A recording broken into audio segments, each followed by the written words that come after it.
Okay, everyone. Hey, everyone. Sorry about that. A bit late. Live now. Innovation Fika, the Wednesday morning coffee break with me, Donnie, sometimes with a guest. Today, it's an AMA session, and just going to connect Instagram here as well. And there we go.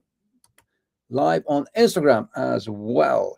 As you come online, please, as usual, pop your name in the comments and ask me any questions. This is an AMA session. Ask me anything. Fråga mig vad som helst om entreprenörskap, startups, innovation, idéer, ideas, innovation, entrepreneurship. Ask me anything. I'm here for your, I was going to say pleasure, but I don't know. Maybe I'm just here for yours. I'm at your service. I'm at your service. So feel free to, as I said, ask me anything. Say hi, if nothing else. Always nice to meet people. Say hi, who you are and what you want to know about entrepreneurship, startups, innovation, anything. As you might know, I work at one of the largest innovation offices in Sweden at KTH, which is the Royal Institute of Technology, KTH. And I've been here quite some time. So I've worked with, I don't know, 500, maybe more, 500 ideas maybe, of which a lot have become startups, and a lot of also have during the process tried stuff through validation, realized it's not going to work, but they've learned lots of things and have started things after us. Hi, look at that. Hey, the great Konstantin. Well, I don't know about that, but thanks for saying hi and welcome aboard. And what's the origin of my name? There's a good, I did say ask me anything. The origin of my name, Donnie S.C. Ligonis. Donnie, Spiridon Konstantin Ligonis. Spiridon Konstantin is Greek from my Greek father. My father's name was Konstantin and my grandfather's name was Spiridon. So I got my grandfather's name, Spiridon, and then I have my father's name as a second name. So that's the origin of my name. It means, it's Spiridon means either spirit or the first, the foremost, and Konstantin means emperor. So I'm the greatest, the first foremost emperor, I guess. Ligonis is Greek. Don't really know what that means. Nobody really knows what it means. It's different values. And then Donnie is my English nickname that my English British mother has been calling me since I was very, very small. And then everybody else. So everybody's been calling me Donnie. So Donnie is actually not my given name. It's a nickname that just stuck from when I was very, very young, early. So that's the origin of my name. But anyway, moving on. David Tainton. Hey, good to see you on Instagram. Wonderful to see you. Old friend, David Tainton. Lovely, lovely, lovely. Always nice to see you online, sir.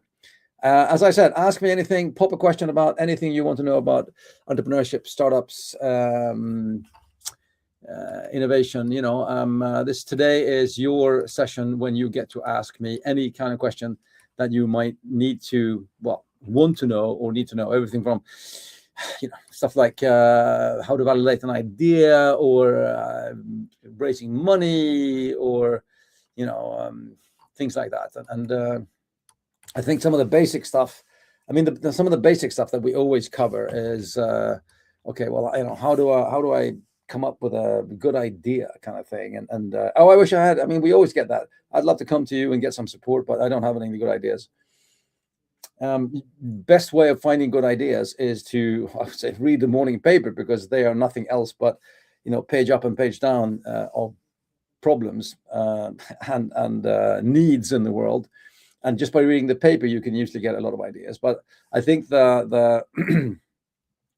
usually the problem we have, as if you're coming from like an engineering or a tech side, you're usually very sort of tech driven. You have this idea for a thing or a service, not necessarily based on the need, but it's based on your idea. Oh, maybe I can build this, or maybe I can do something this way. That then needs to be flipped into not what you want to build, but what somebody else wants to need. So then we can restart the whole process and say, well, if you're looking for good ideas, start with looking for good needs. Look around you and see what are people complaining about. What would you want to fix in the world? And when you find a good need, then I recommend finding a good need that you also care about, because you're going to need a lot of care and passion and things here. And let's see, that's not a actual question, but Fredrika, Svenska Memo, Nest program, textile industry, present a new guy for. Yes, okay. To look up similar project, how you look up similar project when you present your data. Okay, thanks Fredrika for adding that. And if anybody else has anything regarding ideas and how to come up with ideas, we can talk about that. We can also talk about how to validate ideas. So then we find the need. Okay, well, let's start by finding a need. I want to fix this thing. Okay, then for my first question is, who else wants you to fix it? Who else wants it fixed? Are there other people in the world that want the same thing? How many other people in the world want the same thing? Are they reachable? Are they in a specific group of people? How many are there? Are they willing to pay? How much can you charge for your solution or product or whatever you're delivering? Can you do that repeatedly? Will they pay repeatedly? All of these things are kind of hard questions, but they're really important to talk about in the beginning. Sometimes they're super obvious. Yes, people want this and they're willing to pay for it. You can see other people, doing the same thing.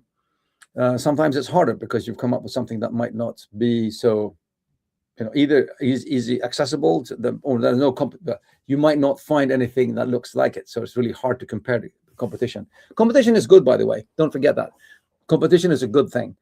If you come up with something, if you want to fix something and you see that other people are already trying to fix it, that's not necessarily a bad thing. It's usually a good thing, because then it means that there's some kind of market out there. Somebody else is trying to fix something that other people need. So that's not a bad thing.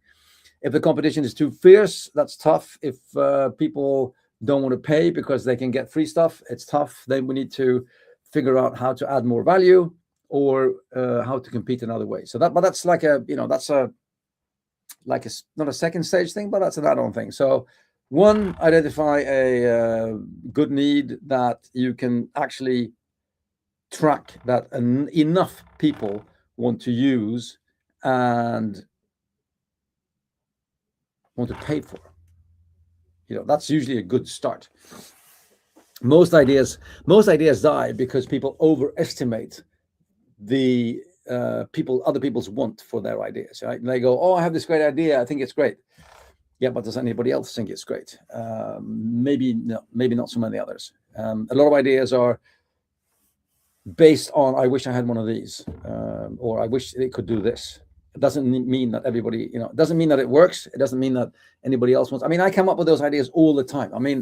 Every day I come up with 1,000 ideas. Okay. Oh, here's a question. Okay. Olof. Hey, Olof. I'm working at a strange intersection of several existing areas: information theory, industrial manufacturing, machine-to-machine legibility. Wow. As most areas of work are quite siloed and collaboration is almost non-existent, I figured I would create a scene myself.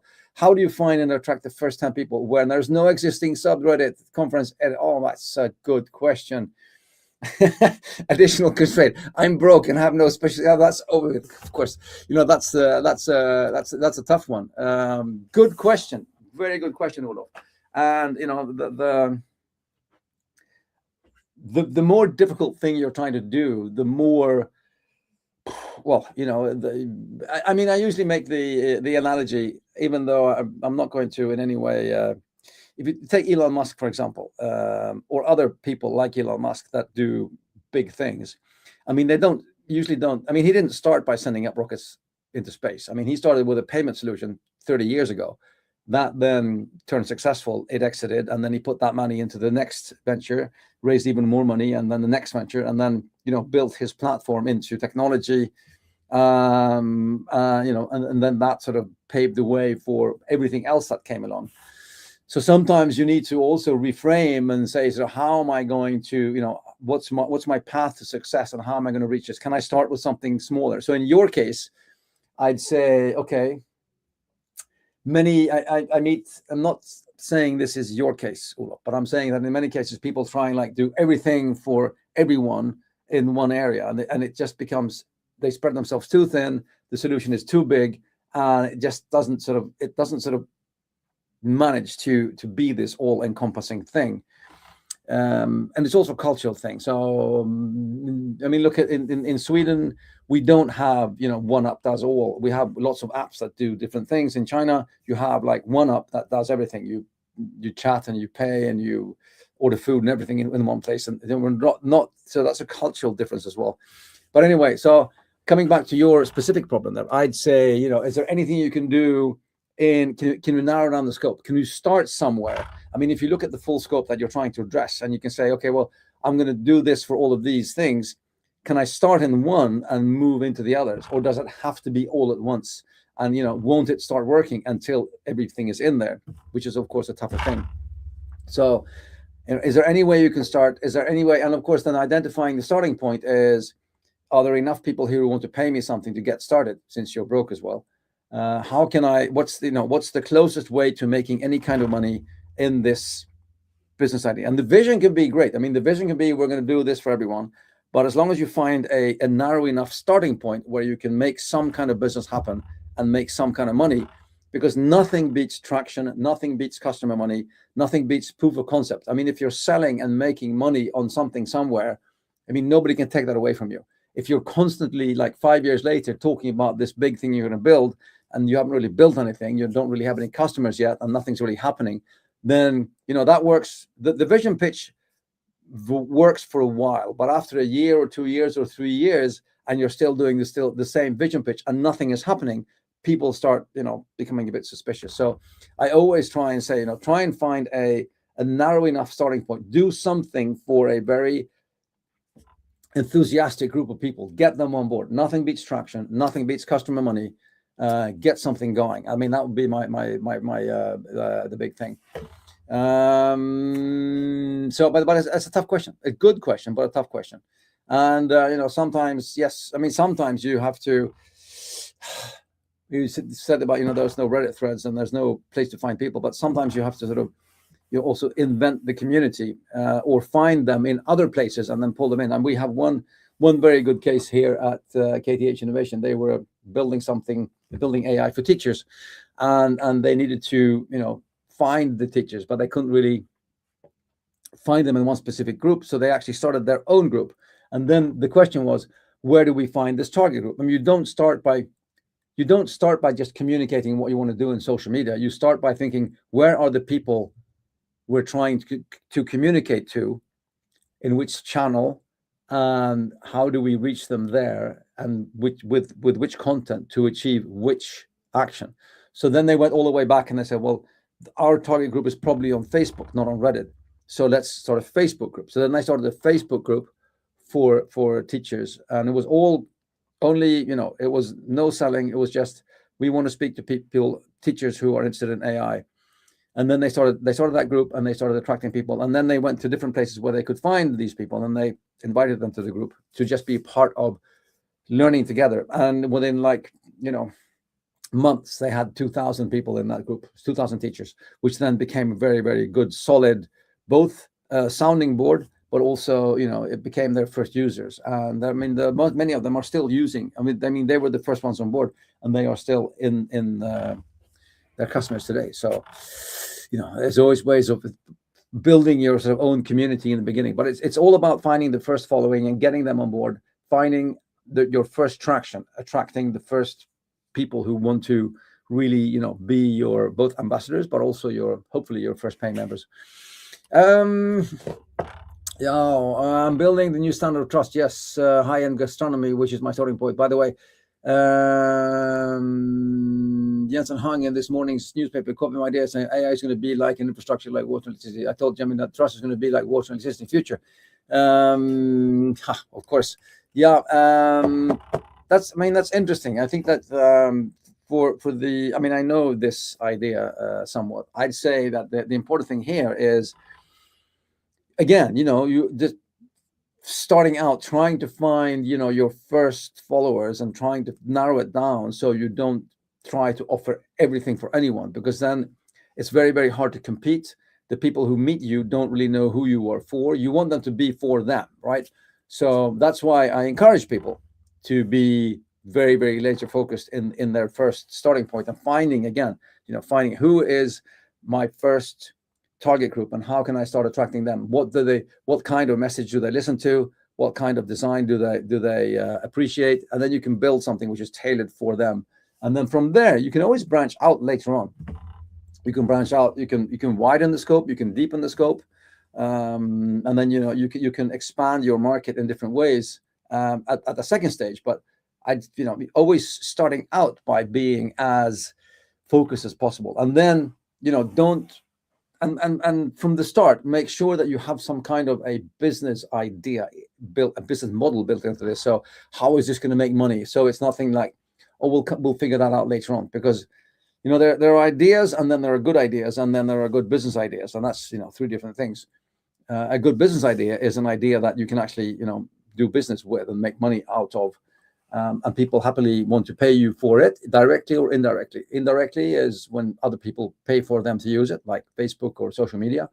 Directly is when they pay themselves. So it's all about figuring out, how am I going to make money, and try that as early as possible, because willingness to pay, the willingness to pay signals are crucial. Are people actually willing to pay for this somehow? Super important signals. Giving things away for free usually just means that they're not worth anything, and internet is full of free stuff. We are hopeless free eaters of internet, all of us. We surf around looking for free stuff, and then we try something, and then it's like, oh, this is cool, and then it's like, oh, I have to pay now, and then and then we leave, unless it actually brings so much value to us that we feel, I want to stay, I want to pay. So you need to figure out very, very early on, how am I going to make money, and actually try and charge people for that, because you have to get some kind of signals in regarding willingness to pay. So a large enough group of people that will want to use this, that really want to try it out, a large enough group of people who want to pay enough money to make this not only a working, but also a viable business idea that can scale and grow, are enough. Can I see, and what's my scaling potential? Is it just a matter of getting more people in and converting them from getting them into paying, and how does that conversion work, and what percentages do we have, and all of that data-driven stuff when it comes to building things. I think that's really, really important, especially early stage founders. They flounder because it's like your first 1,000 users, the first 10,000 users, they're usually really, really hard to come by. Some things have a tendency of catching on, and then you can't create intentionally something viral, but you can always create the foundation for something to be viral. I mean, one way of doing that, of course, is to be on social media. Have a channel, depending on, again, where your target group is. Have a channel, become a content marketer, become a thought leader, take the position of what you want to represent. I mean, in the restaurant guide case, I mean, you can do lots of information about restaurants, and post about restaurants, and visit restaurants, and have other people go visit restaurants, and highlight people's highlight other people's this month's best review, whatever. You just get the content out there and get people seeing what's going on. There's a lot of things going on. So people are actually they're pulling their information from social media in a much larger extent today than they did like 10 years ago, or 5 years ago, or 3 years ago. So that's something to look at as well. And then, of course, it's all about, how much money do we need to make money? Can we make money from day one? Can we get somebody to pay us? Which is, of course, great. Can we sort of pilot? If you're doing any kind of B2B, any kind of collaboration, then I encourage everyone to don't give away too much for free, especially if you are a small startup and they're a big company, because for you it's your only thing that you're doing, and for them it's like one of 1,000 processes. So have them set aside at least the man hours to support your pilot, if they can pay anything, direct costs at least, so you don't stand there with paying lots of servers and whatever. And then you can always compromise on the actual how much we're going to make part, but always try and be, if you're building a business which is meant to exist in a transactional world that we live in, then it has to be transactional. It has to be built on you offering something and getting something back for that. Value creation for both parties, super important. And then, there's all this thing about raising money and when, and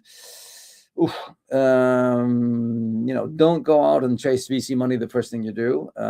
Do grants, do soft funding, do business angels, anything you can do to make it work without bringing in VC money, which is usually a very hard investment where they will demand, you're giving away part of your company, right? It's giving away equity to somebody who is honestly not, as a business idea, VCs aren't interested in your business idea. Their business idea is to maximize the return on investment for the money people, because they usually look after funds, right? So it's other people's money that they look after in order to maximize the return on those funds. So they're not in it to be your best friend. They're in it to maximize their winnings. And if you can't do that for them, they're not interested. So just have that in mind when you're actually speaking to VCs versus an angel. An angel is different. There are people with money who want to see good things happen, and smaller money, but also usually very good money in the beginning. But don't forget the grants. Don't forget the whole setup with.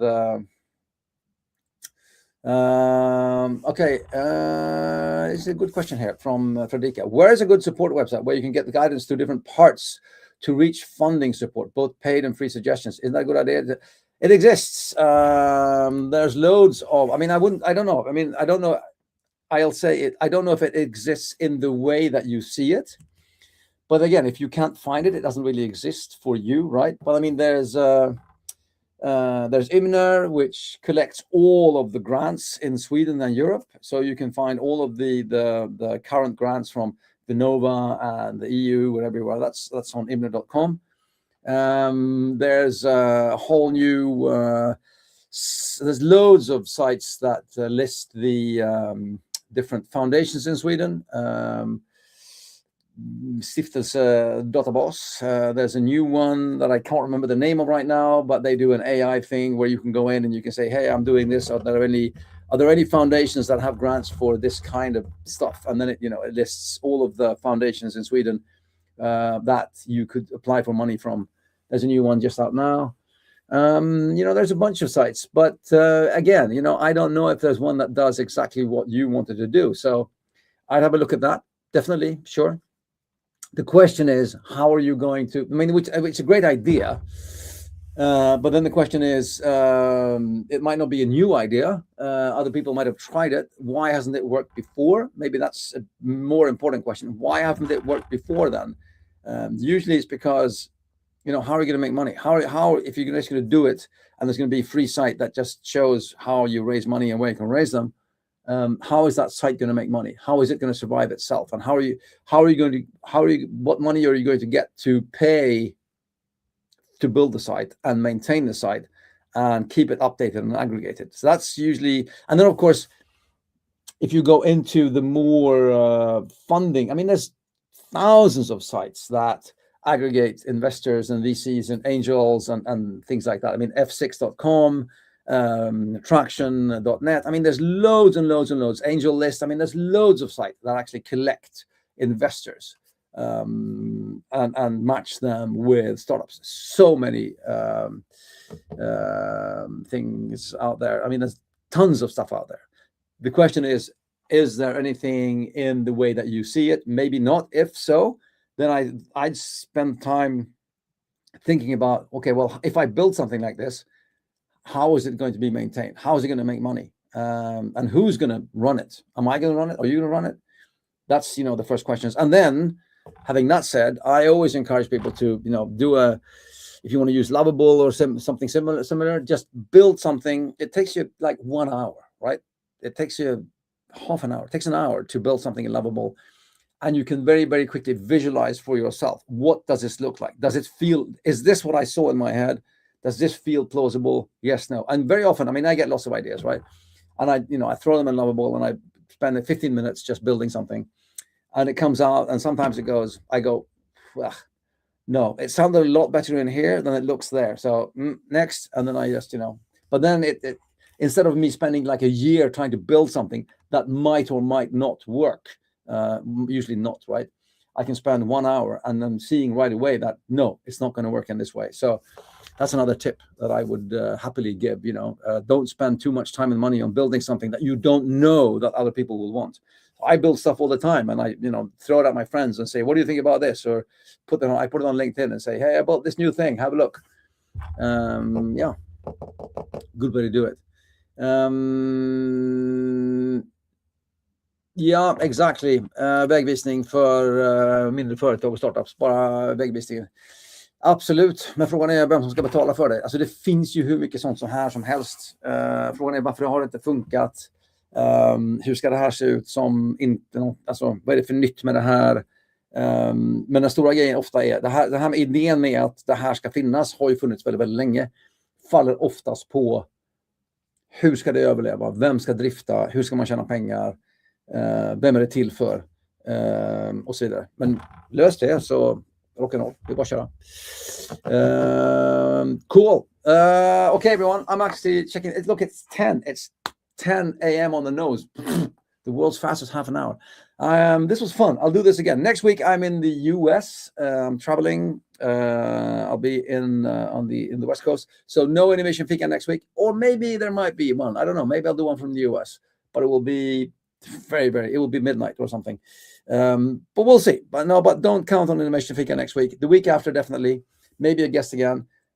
Great doing this session. Thank you, everyone, for pitching in and asking ideas and being active.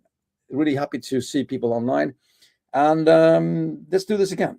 Maybe next time I can also send out a message before and have people send in the questions they want me to address during the session. So anyway, and don't forget, all of the content is recorded and on LinkedIn, YouTube. So 200 episodes on YouTube with me and a lot of them with guests as well. With that, I will say thank you very much. Have a great rest of your day. And I'll see you at least, if nothing else, I'll see you in 2 weeks. Innovation Fika, 9:30 a.m. Bye for now.